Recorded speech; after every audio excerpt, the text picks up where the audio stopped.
Hello, this is Paul Gallagher, economics editor of EIR magazine, to brief you today on the LaRouche movement's campaign actions throughout February and March against the Green New Deal and the so-called Great Reset.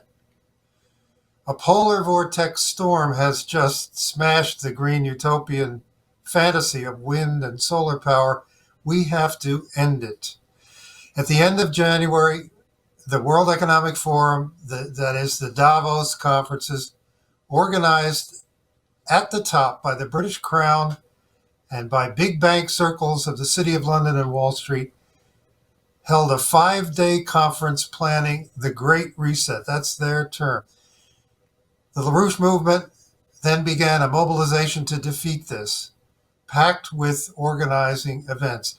Let me describe that series of actions to you, hopefully to draw you into them, to join in the campaign to defeat the so-called Green New Deal, which is the economic core of that Great Reset. The week of February 8th, EIR published a bombshell report. 70 pages, 18 exposés tearing the mask off the Green New Deal and showing the British oligarchs' intention behind it.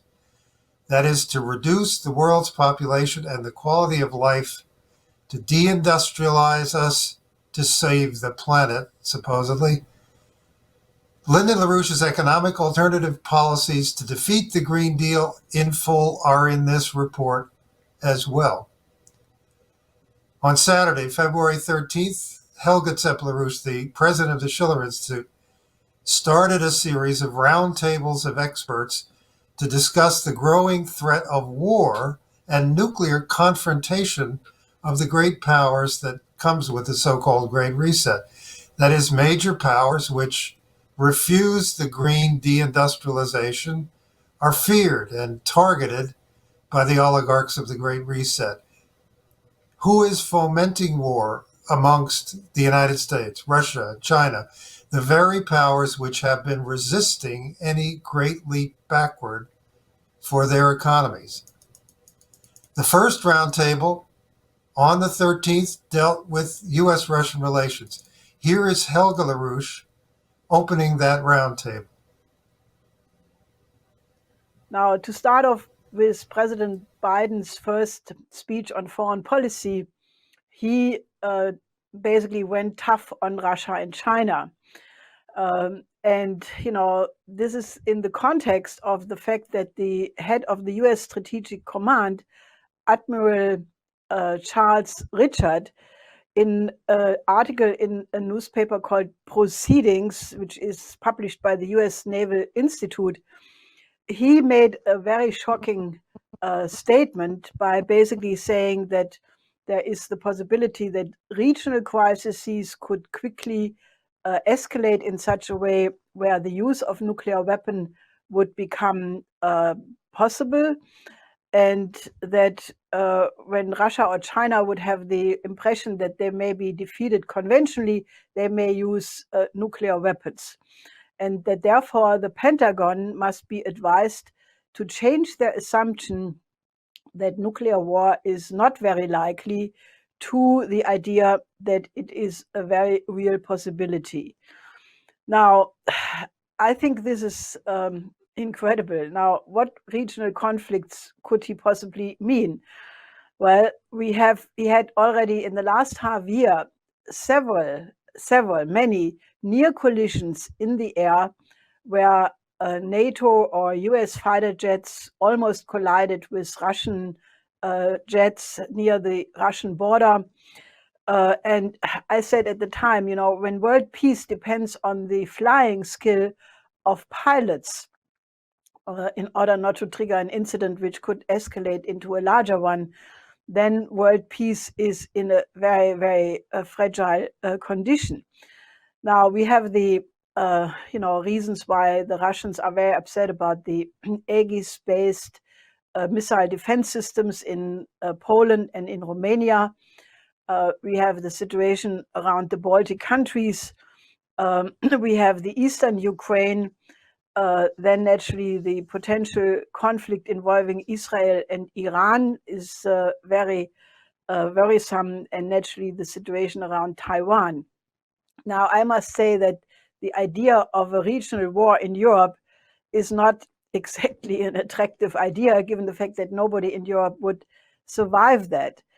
And what is maybe the most disturbing about this right now is that even, there is clearly such a tension and a danger. Nobody talks about it. This is very much different than it was in the medium missile crisis at the beginning of the 80s, where you had the SS-20 and the Pershing II in a distance of only less than 5 minutes from each other all the time, launch on warning. And at that time, the possibility of an accidental launch, if the one side would have seen a missile on their radar screen, thinking that, the other side would possibly go for a launch, there were about 3, 4, 5 minutes time. And this was a situation where state leaders like Helmut Schmidt were saying, we are on the verge of World War III. And you had hundreds of thousands of people in the streets being aware that the war danger was very acute. And now nothing of this sort, which brings up the question, are we sleepwalking into a world war again? Now, I think on the question of a limited nuclear war, I mean, Admiral Richard did not talk about a limited nuclear war. He said a nuclear war being likely. But ever since the revolution in military affairs, there are some people who think that a limited nuclear war is winnable. Now, I have studied this matter since several years, and such nuclear weapon experts like Professor Theodore Postol from MIT have, in my view, very clearly made the argument why there is no such thing as a limited nuclear war. But the key difference between a conventional war and a nuclear war is that once one nuclear weapon is used, all of them will be used. So while China has stated again and again that they have no first strike in respect to nuclear weapons, and that the United States therefore should be calmed down about the danger of a nuclear weapon in response to Admiral Richard. They wrote this again because China would never use nuclear weapons first. And therefore, if the US would not attack China, there was no danger of a nuclear war. This is not the case with Russia, where Putin has said very clearly that if Russia feels that its territory is being threatened, they may resort to a nuclear war, to a first strike. Now, the Schiller Institute is going to broaden and extend this in the next roundtable, Saturday afternoon, February 27th at 2 p.m., to China-U.S. relations and China-U.S.-Russia potential cooperation, and to the contrasting situations of the Chinese and U.S. economies. Those are the two most important in the world for economic development. But in the first roundtable, the discussion of Helga's report of the threat of sudden and completely unexpected nuclear war with Russia. Here is Alex Kreiner, author of the book Grand Deception on British Geopolitical Manipulation. We have the U.S. Department that today has a Bureau of European and Eurasian Affairs. And the Assistant Secretary of State for European and Eurasian Affairs used to be Victoria Nuland. And the man who came in her place by 2018 was Wes Mitchell. And in August in 2018, he delivered a statement to the United States Senate Foreign Relations Committee. And in that statement, he reaffirmed that the central aim of the administration's foreign policy was to defend the United States' domination of Eurasian landmass as the foremost U.S. national security interest, and to prepare the nation for this challenge. So I think, please keep in mind this part, to prepare the nation for this challenge. And so other things that were mentioned in that report was that confronting Russia would be among the highest priorities for the Bureau of European and Eurasian Affairs. So again, this is the context, I think, within which Navalny affair should be read. And as we recently saw, Navalny and his officers are actively coordinating with the British MI6 and probably other Western non-governmental organizations, intelligence organizations, and who knows what else. In November 2018, the bipartisan National Defense Strategy Commission, appointed by the US Congress, issued a rather lengthy report titled Providing for the Common Defense. And in this report, they declared that a great power competition, and not terrorism anymore, is now the primary focus of the US military.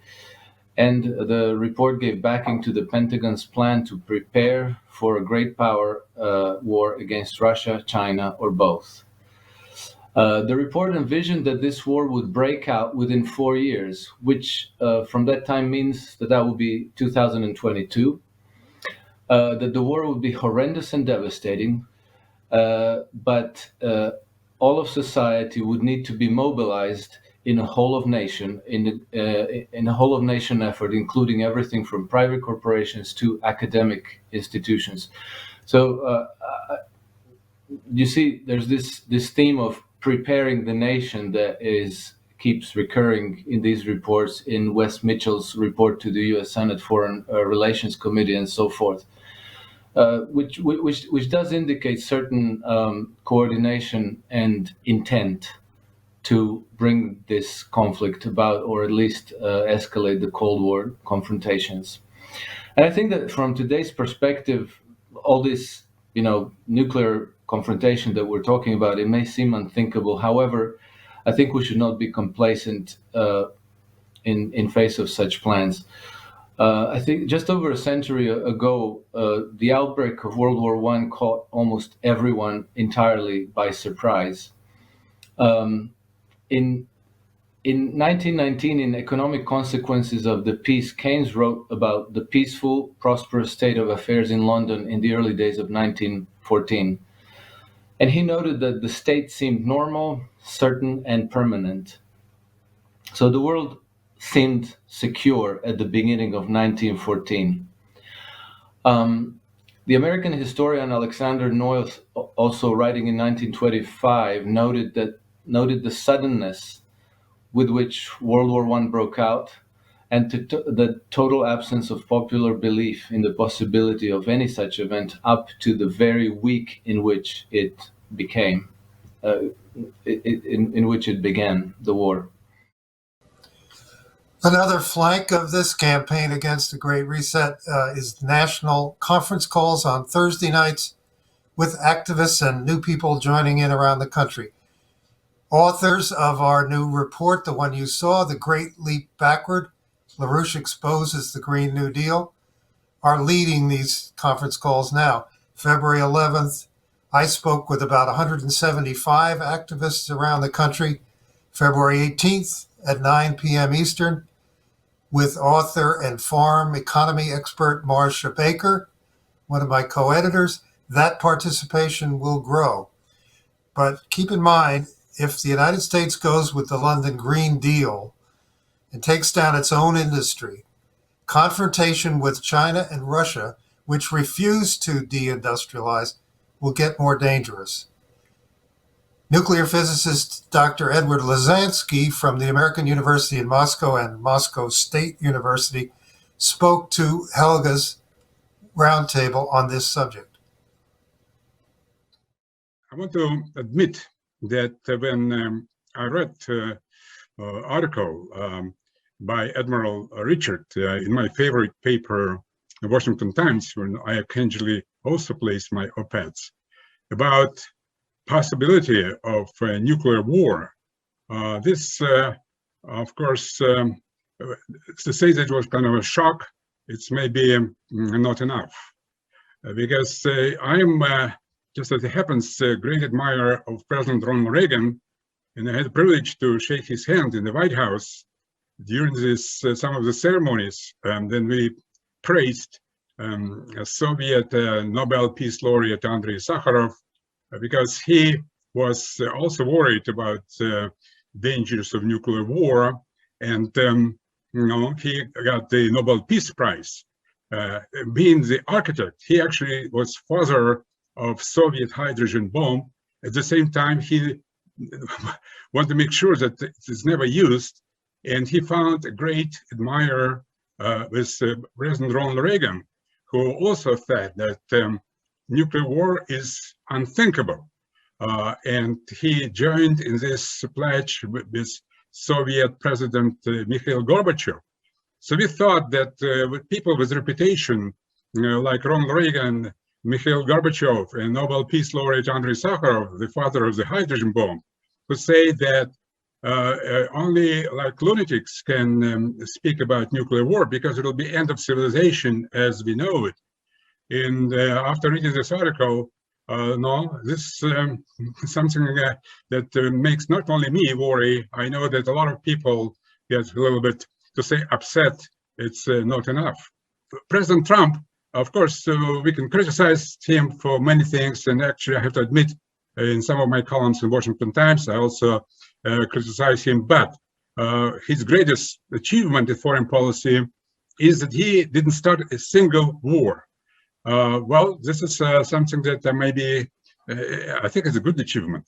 But now when Joe Biden is saying that he wants to go back, he wants to back to the same U.S. foreign policy, he wants to restore American hegemony, American leadership.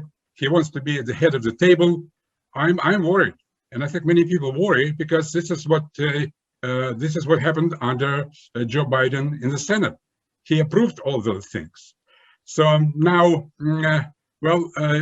maybe question again, what to do? And I try to teach my students, and maybe I will show you a couple of slides from my courses U.S.-Russia relations.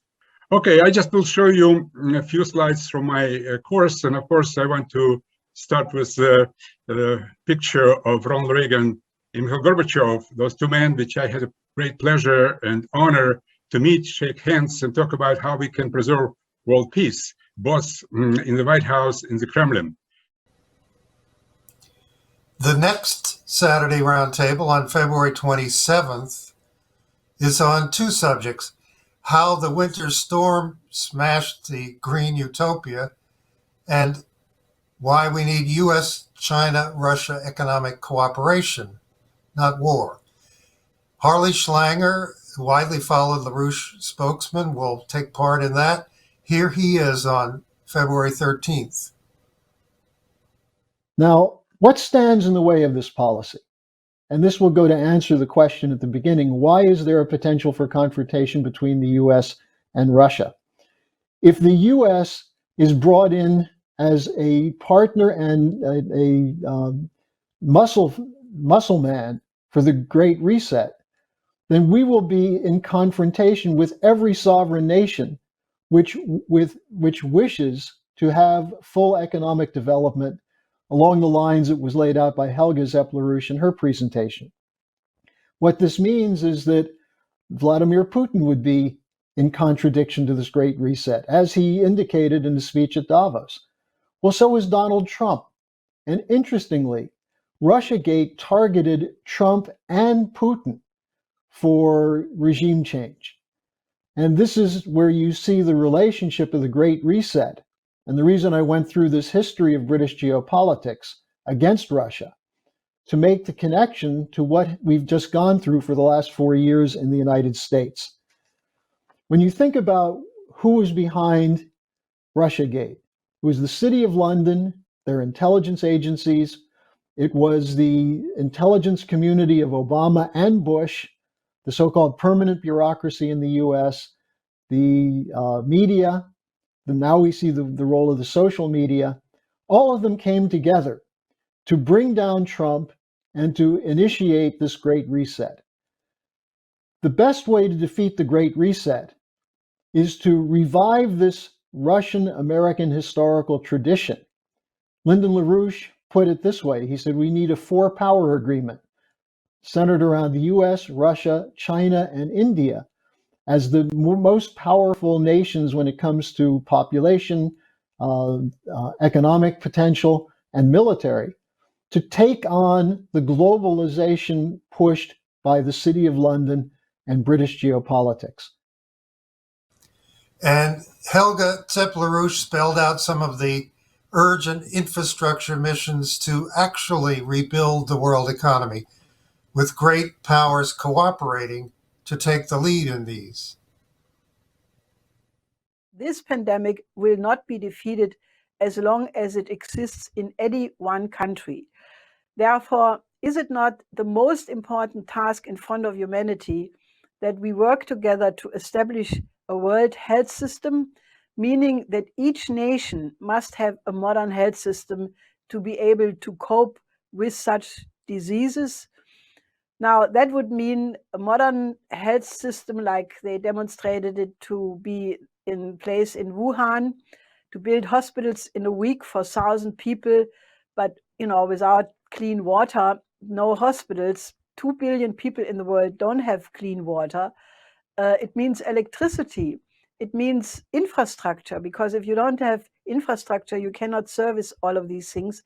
So let's suggest that the building of a modern health system in every nation of the world must be the beginning of overcoming the underdevelopment of the developing countries. Now, Putin, a year ago, a little bit more than a year ago, proposed a meeting, a conference of the 5 permanent members of the UN Security Council to address the most challenging questions of humanity. And I think 1 year later, these challenges have not become less, they have become more. David Beasley of the World Food Programme is warning that this year alone, 270 million people are in immediate danger of starvation, which will come on top of the pandemic. So can we not join efforts to cooperate to double food production in light of the fact that the population will increase to be soon 9 billion people, and therefore to double the food production is an absolutely meaning proposal. Again, Helga LaRouche's next Experts Roundtable comes up Saturday, February 27th at 2 p.m. Eastern. On March 20th, this campaign will be expanded in a full-day online conference. The world economy is in depression. The Green New Deal is the menace to be stopped. But how is Alexander Hamilton's American system of economy to replace it? What nations are applying that American system of economy, and how can they cooperate?